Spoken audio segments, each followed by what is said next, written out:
Hey everybody, welcome back to Season 1, Week 5 of our Slow Burn Dynasty with our New Mexico Lobos. This is going to be our recruiting, scouting, and strategy episode. But before we do that, we do have a coaching point for our offensive coordinator, who is Freddie Wolf. If you didn't know, I did not. We're going to give it to our pass catchers here, see if we can't help them out. All right, as you can see, last week we ended up beating our rival New Mexico State / Coastal Carolina 34-3, which is a big win for us. The first 4 weeks we took on 4 rivals, so it was a big challenge for us. We came away 3-1. We got a stretch of 3 games against opponents that were ranked at the beginning. You can see Cincinnati has dropped to 0-3. But they were, I think, somewhere in the 20s when we started. So now we've got 3 games in a row against tough opponents. All right, recruiting-wise, I just kind of want to see where we stand with everybody. We'll just go to top schools. First thing I want to do is get our visit sorted out. Leon Gore, we are jumping way ahead here. I'm going to try to get him in early with that big lead. Nobody else has offered him. I'm going to get him again. Oh, that's right. We only have 2 options. I'm going to get him in week 9 versus Rice. And Anthony Cook, we're gaining a lot of ground on. South Carolina does have a scholarship on him. But again, we only have 2 options here. We do get a nice bonus here in 9. So we'll put Anthony Cook here. All right, now let's go through our board, kind of see where we stand with everybody. Dominic Pennington is a little bit slow to get to a visit. I thought we'd have him this week. We'll keep, I think we're going to cut him to 200 here. We should get a visit next week. We'll for sure be able to get him in by week 9, so we're going to drop him to 200. Leon Gore is already in until week 9. We're running away with him. Let's keep 50 on him. Anthony Cook, we're going to keep the same. He is the second best player in New Mexico. We really want to lock him down. We're going to keep 500 on him. Bernard's coming in week 9. We're jumping ahead by 700. We're up by 2,000 already. We're going to throttle back a little bit here so we have points to give elsewhere. Sean Bradshaw, I thought he'd be ready to visit by now. He is not. But again, I think we'll be able to get him a visit before week 9. So we're going to drop him to 200. William Washington looks like we got to keep 500 on him. We got to keep pulling away from Kansas State. We got to build a big lead for him because Kansas State has the last visit. Brandon Burley, he's the outside linebacker I'm really excited about. I want to keep jumping up on him. I'm going to add 300 to him, or add 100 to him to get him to 350. Nick Mark, free safety is a need of ours, but we've got Anthony Cook, who we're excited about. I'm going to keep 175 on him. Looks like we'll eventually take the lead on Tulsa if they don't change anything. They do have a scholarship on them, but I'm willing to kind of battle this one out as long as we got Anthony Cook in a good spot. Glenn Swain, I think, is somebody we can put more points into. We're gaining 100 now. He's down 3 overall already, but hopefully it stays at -3 or he goes back to 65 or only drops a few points. But we're going to put 200 into him. Kennard Carey is somebody I thought we could get. We were gaining on him. And then it looks like Colorado State and SMU kind of jumped in there. I got to see the other corners we have before I decide to cut ties with him. Jonathan Francis, not the best D-end, but he sees kind of speed, acceleration, play rec, pursuit. I'm going to put 100 more into him just because D-end is a need of ours. And I am going to offer him a scholarship this week. Marcus Neal, I believe he's a scrambling quarterback here. Yep. But I think we've got a couple other guys that we're more excited about. We'll keep him at 75 with a scholarship. Lee Johnson, another outside linebacker I'm really excited about. I'm going to put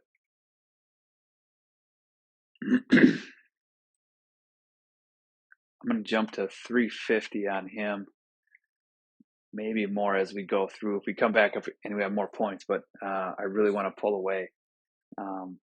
And after saying that, I want to go to 400 on him, and then we'll see if we can get more as we go through here. Michael Sisk, this is a guy we're probably going to have to battle for. It's going to take all season long. I just have to decide if I want to stay in this thing only gaining 10 on ULM. So we'll see who else we have on the board and come back to Michael. Hunter Wilcox, not in a good position here. I'm going to remove him from the board. I know we've got a visit scheduled, but dropping 620, not something I'm too excited about.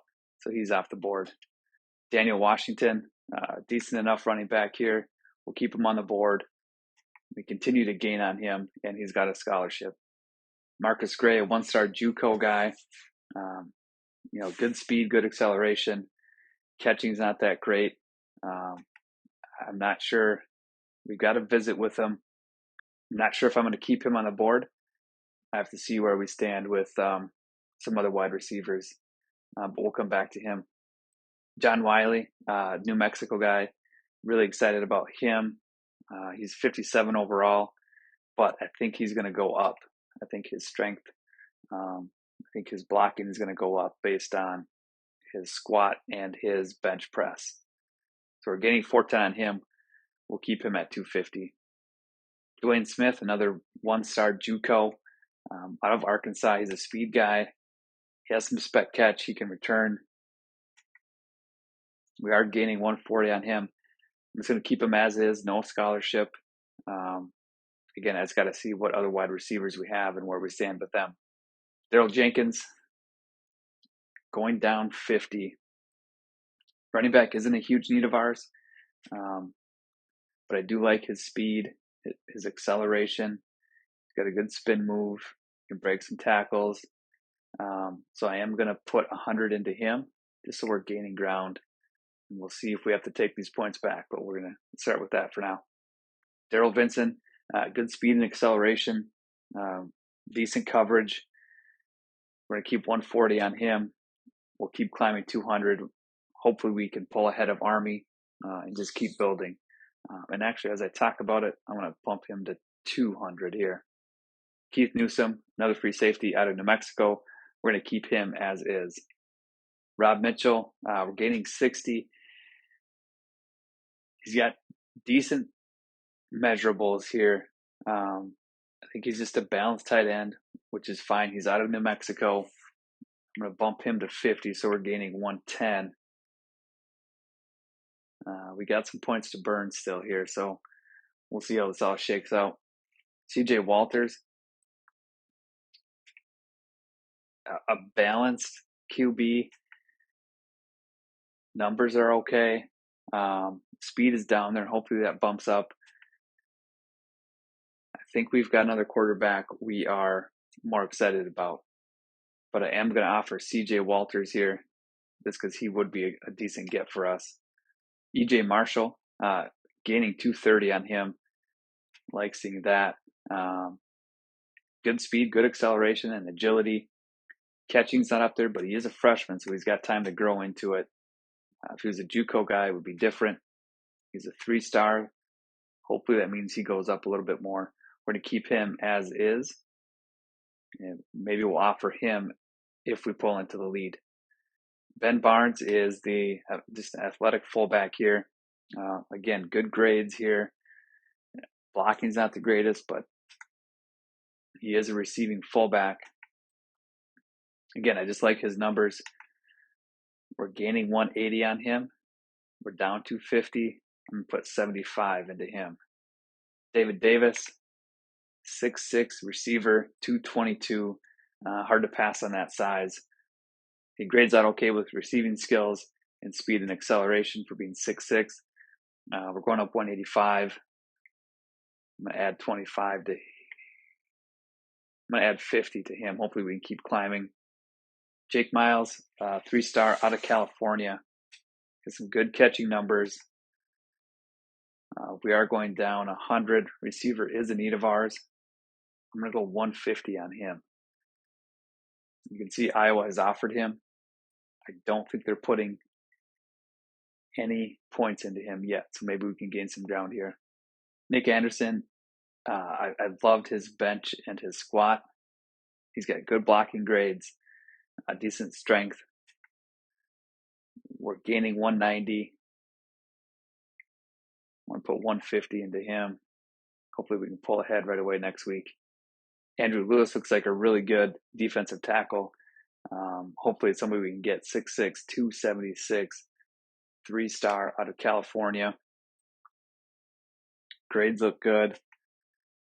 We're gaining 230 after putting 100 into him. I'm going to bump him to 250 just because he's one of the better players on our board right now. Justin Bryant is the QB. I believe last week, he was interested in us. He's out of Florida. He's a 67 overall. But because he was interested, I could add him to our board. He's got good grades here to start with. Get a little spin, a little juke, which is good. And we're gaining 390 on him. You can see FAU offered him. So I've got him maxed out. Hopefully we can pull ahead early and end up signing him before FAU knows what happened. John Stewart out of Idaho. And decent numbers, throw power, throw accuracy, decent speed and agility. Can break some tackles. He's got a little juke move. We're gaining 60 on him. I'm going to put 40 into John Stewart, so we're going up 100, assuming nobody else changes their points. Daniel Clark, athlete out of Missouri. Pretty sure he's a fullback, tight end type. I'm going to leave him as is because we got a fullback we really like already. We're putting points into, but we'll keep him on the board and hopefully we can sign him. Corey Gray, 2-star JUCO guy out of Oklahoma. Again, it'd be nice to get Oklahoma as a pipeline state. All his grades look really good, especially run block and impact blocking. He'd fit in well with us. Strength is a B. I mean, he looks really good. Going up 190. I'm going to put the rest of our points into him. And last is Brandon Williams. This is the 4-star guy we were able to add because of our random event wheel out of Carlsbad, California. All of his grades look really good. He could be a receiver. He could be a running back. He could be a defensive back. That's why I added him. I like his versatility. Now he's got to find some points so we can start moving up his board a little faster.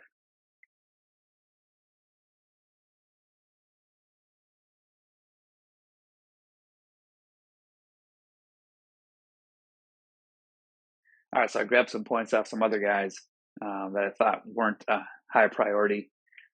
So we've got Brandon Williams, 250 points here. That's going to help us move up fast. And then I'm going to move him up our board. He's going to go to position 10. All right, we do have one target available. We're at 34. We got 35 max.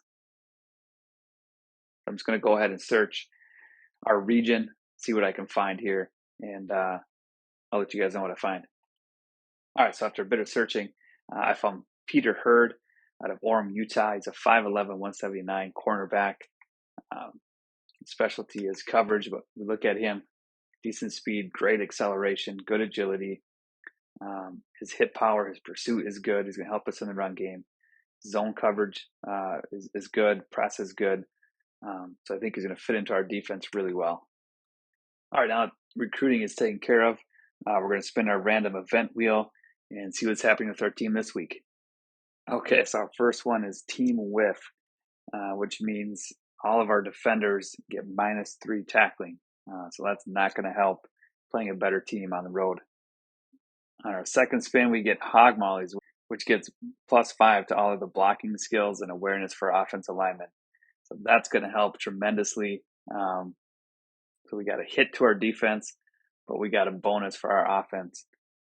All right, let's jump over to scouting Cincinnati and then coming up with the game plan and strategy. All right, let's start by looking at their coaches here. Butch Jones is the head coach. He is a 41 overall coach. Offensive playbook is going to be Tennessee. It's going to be a spread. They're going to run slightly more than they pass, and they're going to be slightly more conservative than aggressive, and they're not going to go hurry up. Defensively, they got a 4-3 playbook, which I think helps our read option game. But again, they've got better athletes than us, I think, if only slightly, as we dive into the scouting here, I think.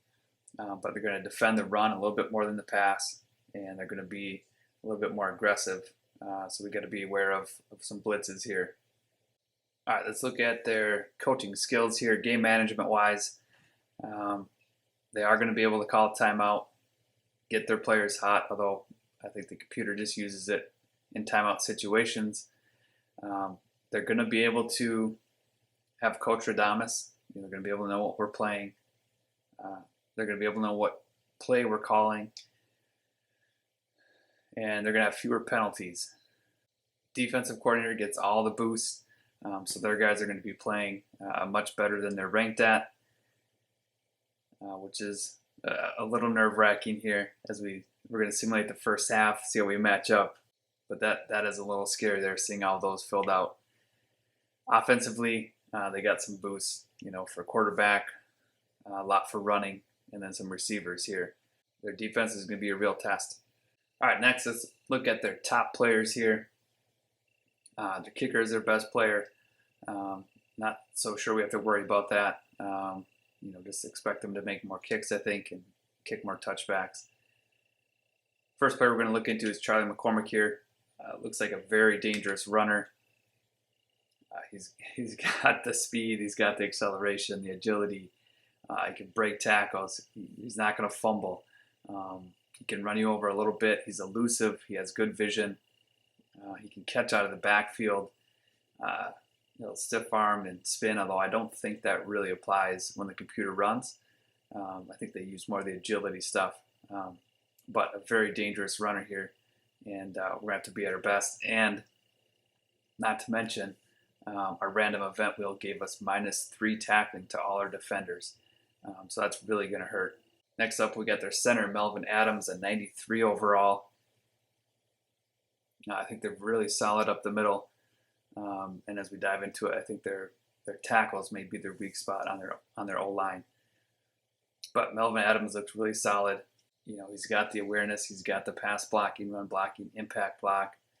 There's a reason he's a 93 overall. This guy looks solid. And he definitely can stymie one of our best defensive linemen, if not our best one, in Dustin Bowling. Dustin's an 83 overall, so he's going to have his work cut out for him. Next, let's take a look at their tight end, Steve Carter. Just a well-balanced tight end.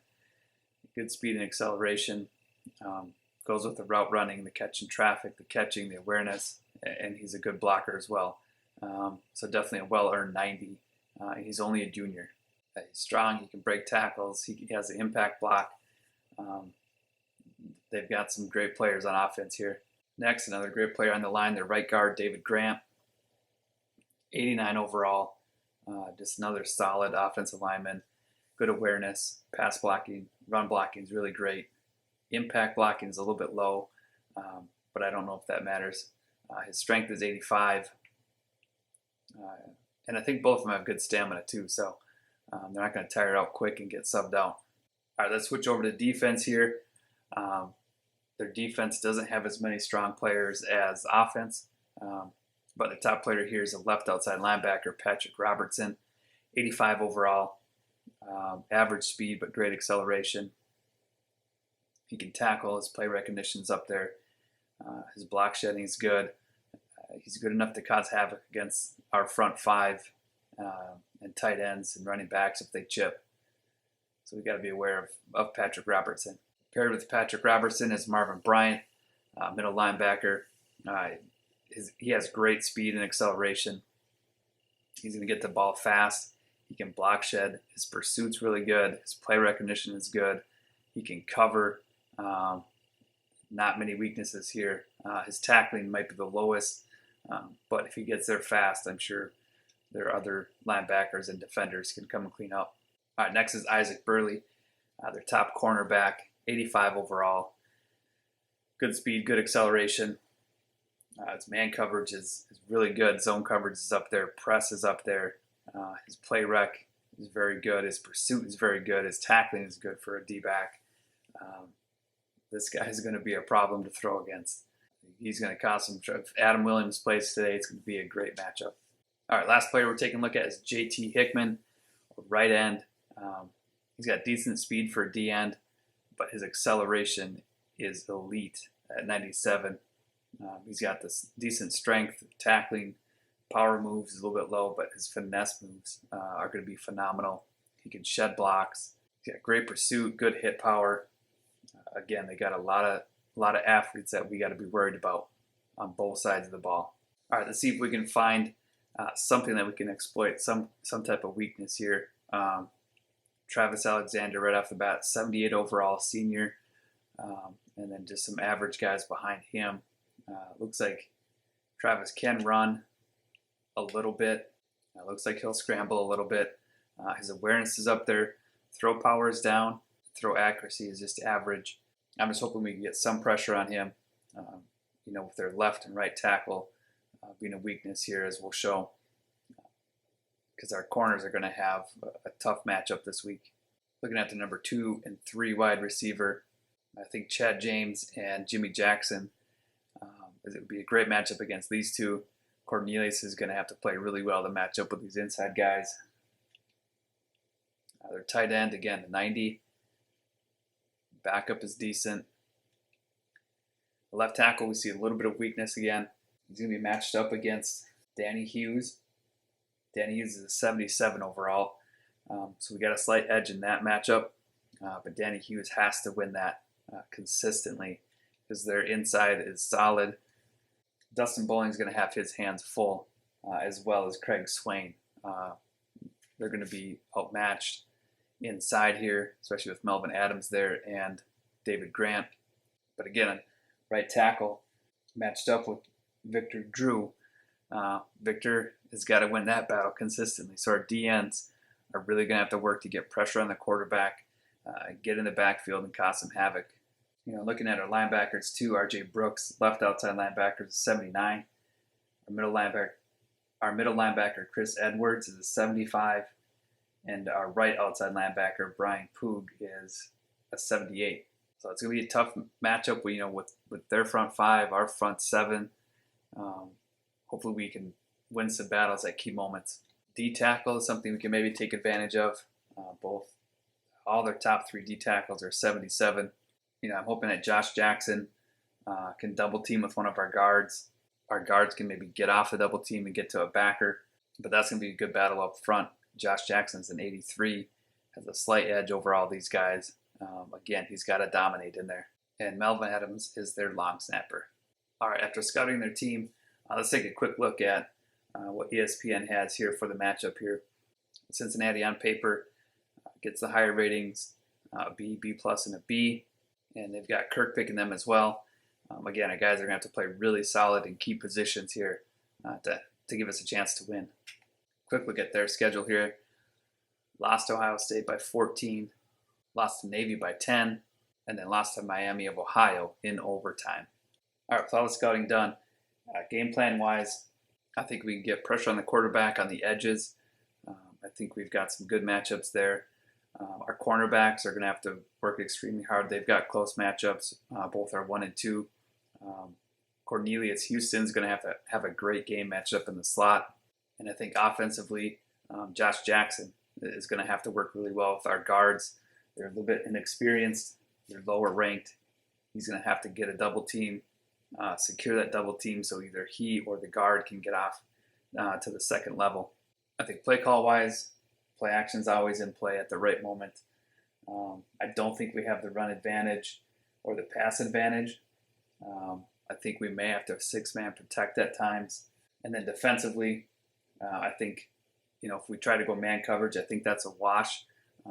Again, Cornelius is going to have to play really well, but our top 2 guys match up well with their top 2 receivers.